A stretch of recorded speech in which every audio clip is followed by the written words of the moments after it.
ସମସ୍ତଙ୍କୁ ମୋର ୟୁଟ୍ୟୁବ୍ ଚ୍ୟାନେଲକୁ ପୁଣି ଥରେ ସ୍ୱାଗତ। ମୁଁ ମୁକେଶ। ଆଜି 23 ମାର୍ଚ୍ଚ ଶନିବାରର 5ଟି ବଡ଼ ଖବର ଉପରେ ଆଲୋଚନା କରିବା। ତା ପୂର୍ବରୁ ମୋର ଚ୍ୟାନେଲଟିକୁ ନୂଆ ଆସିଥିଲେ ଭିଡ଼ିଓଟିକୁ ଲାଇକ୍ କରିବା ସହିତ ଚ୍ୟାନେଲଟିକୁ ସବସ୍କ୍ରାଇବ୍ କରିଦିଅନ୍ତୁ। ପ୍ରଥମ ଖବର ରହିଛି, ମୋଦିଙ୍କୁ ଭୁଟାନର ସର୍ବୋଚ୍ଚ ବେସାମରିକ ସମ୍ମାନ ଦିଆଯାଇଛି। ଭାରତର ପ୍ରଧାନମନ୍ତ୍ରୀ ନରେନ୍ଦ୍ର ମୋଦି 2 ଦିନିଆ ଭୁଟାନ ଗସ୍ତରେ ଯାଇ ଶୁକ୍ରବାର ଭୁଟାନର ରାଜଧାନୀ ଥିମ୍ପୁରେ ପହଞ୍ଚିଛନ୍ତି। ଏହି ଅବସରରେ ତାଙ୍କୁ ଭୁଟାନର ସର୍ବୋଚ୍ଚ ବେସାମରିକ ସମ୍ମାନ ଅର୍ଡ଼ର ଅଫ୍ ଦି ଡ୍ରୁକ୍ ଗ୍ୟାଲପରରେ ସମ୍ମାନିତ କରାଯାଇଛି, ଯାହାକି ଏଇଟା ବଡ଼ ସମ୍ମାନ ଏବଂ ଏହି ପ୍ରଶ୍ନଟି କରେଣ୍ଟ ଆଫେୟାର୍ସ ଯେଉଁ ଅଛି ଏବଂ ବିଭିନ୍ନ ପରୀକ୍ଷାରେ ମଧ୍ୟ ଏହି ପ୍ରଶ୍ନଟି ଆସିପାରେ, ଏହାକୁ ମନେ ରଖିବେ। ଭାରତ ଭୁଟାନ ଦ୍ୱିପାକ୍ଷିକ ସମ୍ପର୍କକୁ ନୂତନ ଶିଖରରେ ପହଞ୍ଚାଇଥିବାରୁ ମୋଦିଙ୍କୁ ଏହିଭଳି ସମ୍ମାନ ପ୍ରଦାନ କରାଯାଇଥିବା ପ୍ରକାଶ। ଭୁଟାନର ରାଜା ମୋଦିଙ୍କୁ ଏହି ପୁରସ୍କାର ପ୍ରଦାନ କରିଛନ୍ତି। ମୋଦି ଏହି ପୁରସ୍କାର 140 କୋଟି ଭାରତୀୟଙ୍କୁ ଉତ୍ସର୍ଗ କରିଛନ୍ତି। ଦ୍ୱିତୀୟରେ ଆସିବା, ପୁନଃବ୍ୟବହାରକ୍ଷମ ରକେଟକୁ ମିଳିଲା ସଫଳତା। ପୁଷ୍ପକର ତୃତୀୟ ପରୀକ୍ଷଣ ସଫଳ। କର୍ଣ୍ଣାଟକର ଛାଲାରୀଠାରେ ଥିବା ଭାରତୀୟ ମହାକାଶ ଗବେଷଣା ସଂଗଠନ ଇସ୍ରୋର ଏରୋନଟିକାଲ ଟେଷ୍ଟ ରେଞ୍ଜ ATRରେ ପୁନଃବ୍ୟବହାରକ୍ଷମ ଲଞ୍ଚ ଭେହିକଲ RLV ପୁଷ୍ପର ଅବତରଣ ବା ଲ୍ୟାଣ୍ଡିଂ ମିଶନ ସଫଳ ହୋଇଛି। ପୁଷ୍ପକୁ ଭାରତୀୟ ବାୟୁସେନାର ଏକ ହେଲିକପ୍ଟର ଆକାଶରେ 4.5 କିଲୋମିଟର ଉଚ୍ଚତାକୁ ନିଆଯାଇ ତଳକୁ ଖସାଇ ଦିଆଯାଇଥିଲା।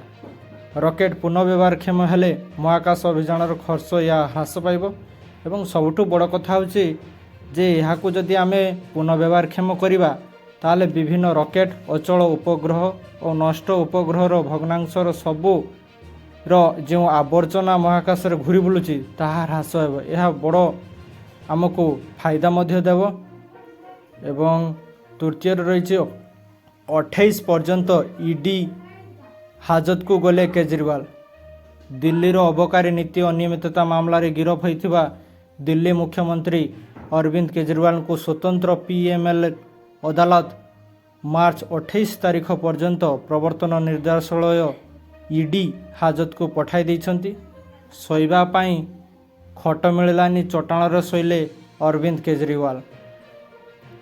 ଏବଂ ଚତୁର୍ଥରେ ରହିଛି, ଚନ୍ଦନେଶ୍ୱର ବାବାଙ୍କ ପ୍ରସିଦ୍ଧ ଚଡ଼କ ପର୍ବ ଏପ୍ରିଲ 1ରୁ। ପୁରୀ ରଥଯାତ୍ରା ପରେ ରାଜ୍ୟର ଦ୍ୱିତୀୟ ସର୍ବବୃହତ ମେଳା ଭାବେ ପରିଗଣିତ ପ୍ରସିଦ୍ଧ ବାବା ଚନ୍ଦନେଶ୍ୱର ଶୈବପୀଠ। ବାଲେଶ୍ୱର ଜିଲ୍ଲା ଭୋଗରାଇ ବ୍ଲକର ବିଜେ ଚନ୍ଦନେଶ୍ୱର ବାବାଙ୍କ ଚଡ଼କ ମେଳାର ପ୍ରସ୍ତୁତି ବୈଠକ ଶୁକ୍ରବାର ଅନୁଷ୍ଠିତ ହୋଇଯାଇଛି। ଚଳିତ ବର୍ଷ ଏହି ପର୍ବରେ ରାଜ୍ୟ ଓ ବାହାର ରାଜ୍ୟରୁ 5 ଲକ୍ଷରୁ ଉର୍ଦ୍ଧ୍ୱ ଭକ୍ତ ତଥା ଶ୍ରଦ୍ଧାଳୁ ଆସିବେ ବୋଲି ଆକଳନ କରାଯାଇଛି, ଯାହାକି ଏହା ମଧ୍ୟ ସ୍ୱାଗତଯୋଗ୍ୟ ପଦକ୍ଷେପ ନିଆଯାଉଛି। ଜିଲ୍ଲାପାଳଙ୍କ ଅଧ୍ୟକ୍ଷତାରେ ପ୍ରସ୍ତୁତ ବୈଠକ ହୋଇଥିଲା। ଶାନ୍ତି ଶୃଙ୍ଖଳା, ସ୍ୱଚ୍ଛତା, ବିଜୁଳି ସେବା ଉପରେ ଗୁରୁତ୍ୱ ଦିଆଯିବ। ଏପ୍ରିଲ 10ରେ ଶିବ କାମିନା ବିବାହ, 11ରେ ନୀଳ ଓ 12ରେ ପାଟ ପର୍ବ ଅନୁଷ୍ଠିତ ହେବ। ଇଏ ହେଉଛି ଆମ ଚନ୍ଦନେଶ୍ୱର ଶୈବପୀଠ, ତା'ର କିଛି ଫଟୋ। ଏବଂ ଶେଷରେ ରହିଛି, ଉଦ୍ଘାଟନୀ ମ୍ୟାଚ୍ରେ ମୁସ୍ତାଫିଜଙ୍କ ଘାତକ ବୋଲିଂ ବେଙ୍ଗାଲୁରୁକୁ ହରାଇଲା ଚେନ୍ନାଇ।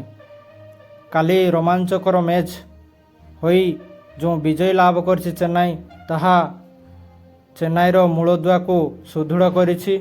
ମୁସ୍ତାଫିଜୁର ରହମାନ ତାଙ୍କର 4ଟି ୱିକେଟ୍ ନେଇ 29 ରନ୍ ଦେଇଛନ୍ତି ଏବଂ 4ଟି ୱିକେଟ୍ ଅକ୍ତିଆର କରିଥିଲେ।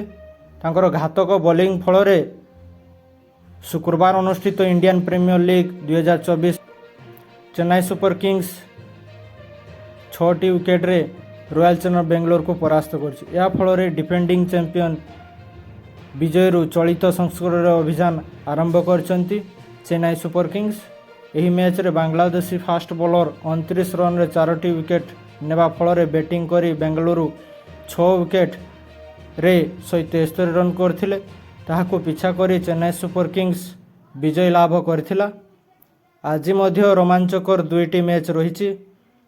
କିଙ୍ଗସ୍ ଏକାଦଶ ପଞ୍ଜାବ ସହିତ ଦିଲ୍ଲୀ କ୍ୟାପିଟାଲ୍ସ, ଯାହାକି 3:30ରେ ଆରମ୍ଭ ହେବ। ଏବଂ ଦ୍ୱିତୀୟଟି ରହିଛି ସନ୍ଧ୍ୟା 7:30ରେ